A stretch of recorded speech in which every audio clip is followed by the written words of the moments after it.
Bonsoir, le micro marche, c'est un bon début. Bienvenue à vous toutes et à vous tous pour cette présentation de saison.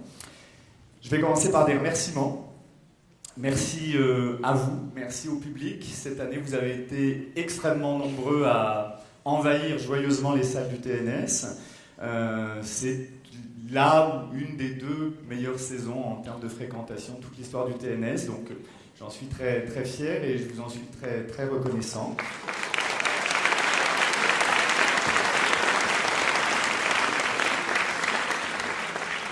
Merci aux équipes du TNS, parce que si tous ces spectacles se construisent, se racontent, c'est parce que derrière, dans les coulisses, il y a une formidable équipe administrative, technique, qui sont très très engagés au jour le jour pour que tout se passe au mieux pour vous, pour les artistes. Et rien ne serait possible sans cet engagement-là, qui est un engagement qui est particulièrement fort ici au TNS, et je leur en suis aussi très très très reconnaissant. Merci enfin, vous pouvez les applaudir.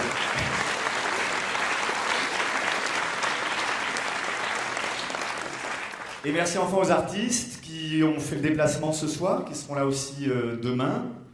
Vous êtes très nombreux à venir pour ces présentations de saison, donc on fait une forme de remake demain soir, qui ne sera pas exactement la même chose, mais qui se rapproche tout de même. Donc merci d'être là, puisque beaucoup sont en répétition, donc font le déplacement pour venir vous parler. Je trouve que c'est toujours important, ça, d'avoir les artistes de visu pour qu'ils vous racontent leurs rêves, comment ils ont pensé leurs gestes artistiques. Ce soir, ils sont presque tous là. Il y en a quelques-uns qui n'ont pas pu se libérer, particulièrement Julien Gosselin, qui va présenter, on en parlera tout à l'heure, 2666, et qui est dans ses derniers jours de répétition, puisqu'il crée au Festival d'Avignon, en ouverture du Festival d'Avignon, son spectacle 2666. Sylvain Creusevaux, qui sera en lien avec nous par Skype. On espère que ça marchera, ces trucs-là, mais a priori, il sera en direct par Skype. Tout comme Charles Berling. Ils sont tous les deux en répétition, l'un au Mans, l'autre à Toulon. Donc on passera la soirée avec tous les artistes. Je n'aime pas faire dans l'ordre, je suis quelqu'un d'un peu bordélique dans la vie, donc on va se balader selon des thématiques dans le programme. À chaque fois que je vous dirai à quelle page on est dans le programme, mais on ne va pas aller forcément dans l'ordre chronologique de la saison, on va se balader un petit peu par thématique. Cette deuxième saison que je programme ici, elle est aussi accompagnée de la deuxième saison de ce qu'on a appelé l'autre saison, qui est aussi pour nous on a été très touchés par l'écho que vous avez donné à ce programme. On y reviendra en toute fin de programmation de saison, de présentation.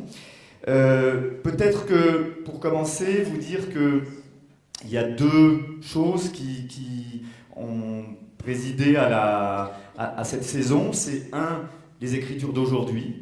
C'est toujours cette conviction forte que les auteurs d'aujourd'hui il y a des grands auteurs dans les auteurs d'aujourd'hui, que dire les grands auteurs, c'est pas simplement les grands classiques. Molière, Shakespeare, c'était au moment où ils écrivaient des jeunes auteurs contemporains. Donc je continue cette année sur cette lancée dans la programmation sur les écritures du XXe siècle et du XXIe siècle. On y reviendra. Et aussi une saison qui est essentiellement construite à partir de la présence des artistes associés, que vous avez pu découvrir déjà en grande partie l'année dernière, les acteurs associés, les metteurs en scène associés, les auteurs associés. Sur les 17 spectacles qu'on vous propose, 11 d'entre eux sont vraiment portés et animés par les acteurs associés. L'autre chose, peut-être qui est importante à dire, c'est que le Théâtre National de Strasbourg, vous le savez, est le seul théâtre national en région. Et comme ça, il me semble qu'il doit avoir une visibilité particulière sur le territoire français, que ça doit être un lieu de création, un moteur de la création. Donc cette année, une des grandes forces, une des grandes singularités, c'est que sur les 17 spectacles qu'on vous présentera, 9 seront répétés en grande partie ici, seront créés ici. C'est important aussi parce que ça veut dire que c'est ici que ces spectacles vont naître, que les professionnels, que la presse, que la France entière va savoir que le théâtre naît en partie ici, et ça aussi c'est important pour nous, c'est une fierté pour nous. Vous dire aussi que la plupart des spectacles, 12 sur les 17, sont des productions ou des coproductions du TNS. C'est-à-dire que nous prenons le risque avec les artistes. Nous ne savons pas encore ce que seront ces spectacles, mais nous nous engageons dès le début de la genèse avec eux. Et ce risque-là, nous le partageons bien évidemment avec vous. Enfin, avant de lancer la suite, c'est Valérie Dréville cette année qui nous accompagne sur la brochure de saison. Il y a 2 nouveautés, 3 nouveautés. Alors ça, c'est notre bébé, on y tient énormément. C'est donc la revue, la nouvelle revue du Théâtre National de Strasbourg. Pour ceux qui fréquentent depuis longtemps le TNS, il y a eu plusieurs revues, mais il n'y avait plus de revues depuis un petit bout de temps. C'est important pour nous, là aussi, qu'il y ait de la pensée qui se crée, qui s'écrive, qui circule. C'est une revue qui est principalement consacrée aux auteurs contemporains, faite par des auteurs contemporains. Ça, c'est le numéro 1 qui vient de sortir. Et donc voilà, on espère que vous la découvrirez avec plaisir. Ça, c'est une des nouveautés de cette année. Une des autres nouveautés, c'est qu'on a décidé à partir de cette année d'inviter sur une période, chaque année, un théâtre ami, un théâtre complice, un théâtre qui, comme nous, défend les écritures d'aujourd'hui, qui, comme nous, essaye de réinventer un petit peu les fonctionnements du théâtre. Donc cette année, c'est le Théâtre du Rond-Point, dirigé par Jean-Michel Ribes, qui sera là au mois de décembre, à la fois avec un spectacle que Jean-Michel viendra présenter, mais en même temps avec toute une série de rencontres, de dispositifs, de lectures, qui raconteront un peu qu'est-ce que c'est que l'histoire de ce théâtre, l'histoire en marche de ce théâtre-là. Je trouve qu'il est important aussi de savoir reconnaître les théâtres qui, eux aussi, inventent sans cesse. Donc c'est le début d'une série, c'est le numéro 1. Premier théâtre invité, c'est le Théâtre du Rond-Point, on en reparlera tout à l'heure.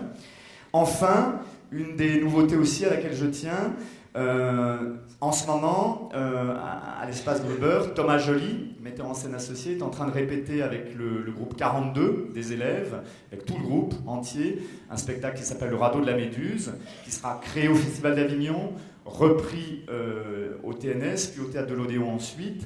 Donc cette nouveauté, c'est que à partir de maintenant, en fin de 3e année, les élèves vont travailler avec des grands professionnels sur un vrai spectacle professionnel qui tournera ensuite. Cette année, c'est Thomas Joly qui le fait, ce spectacle-là, et l'année prochaine, ça sera Julien Gosselin. Voilà, on va commencer, et je vais appeler Alain Françon.